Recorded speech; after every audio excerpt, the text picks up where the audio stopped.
Hello, this is James Weatherly for JTWTravelChannel.com with a slideshow presentation on the Kai Tak Old Hong Kong Airport.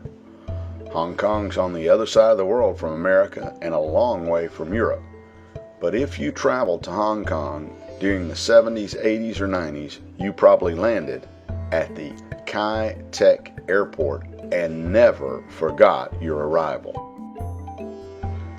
Most anyone who's ridden on an airliner understands there's some kind of electronic guidance that the pilot lines up on so he can have a nice landing. His instruments begin to indicate I'm perfectly aligned with the runway, so that when I break out and I do see the runway, it's lined up straight ahead. I just go ahead for a landing. That's pretty well understood.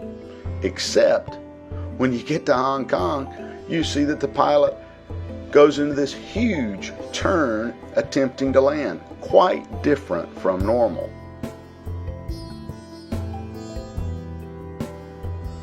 The problem in Hong Kong is there's no way to make a straight-in approach at this airport because it's so mountainous.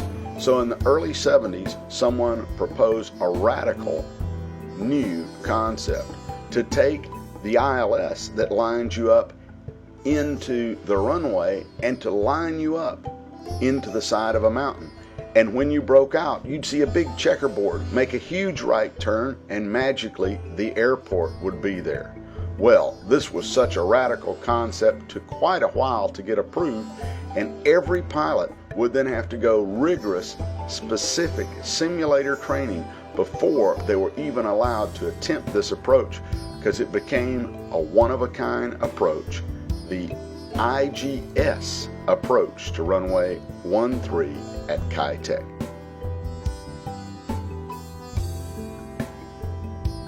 The plan and the design appeared to be simple.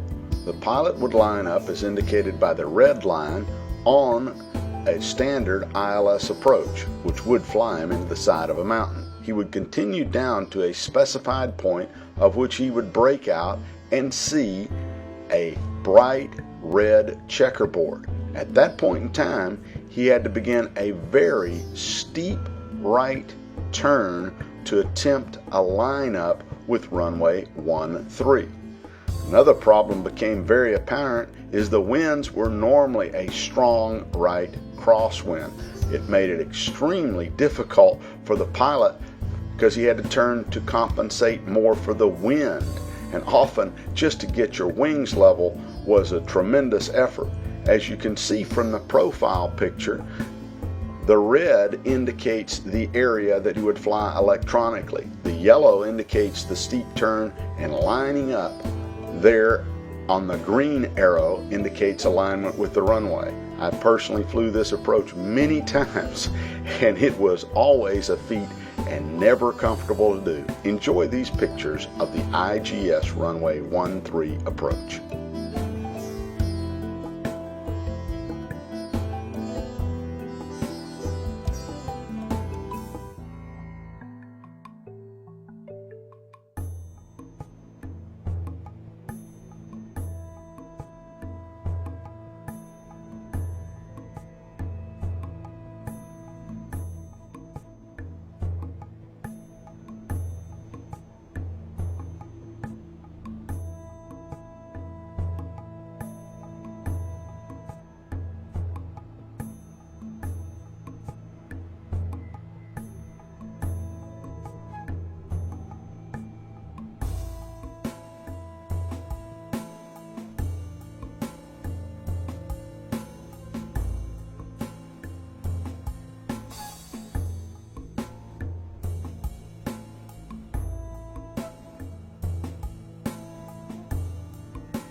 might think from this surprising approach there'd been a lot of accidents and problems, but due to the restrictive nature and the simulator training and having to land there with pilots who'd done it before, there are really very few complications. But I do remember the day in November of 1993 when China Airlines went off the runway. I was there.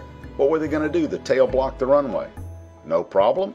They took explosives, blew the tail off the airplane, drug it out of Victoria Harbor, and opened the airport up again.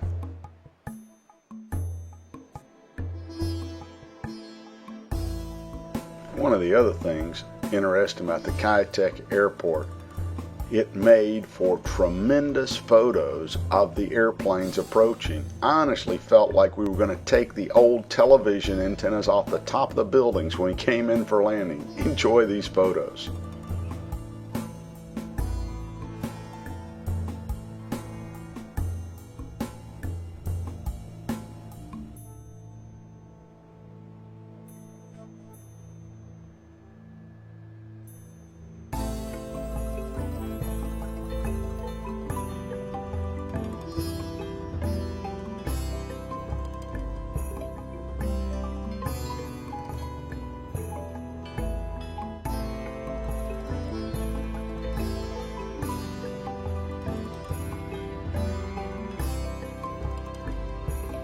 Well, like a lot of good things in life, you have great memories of it.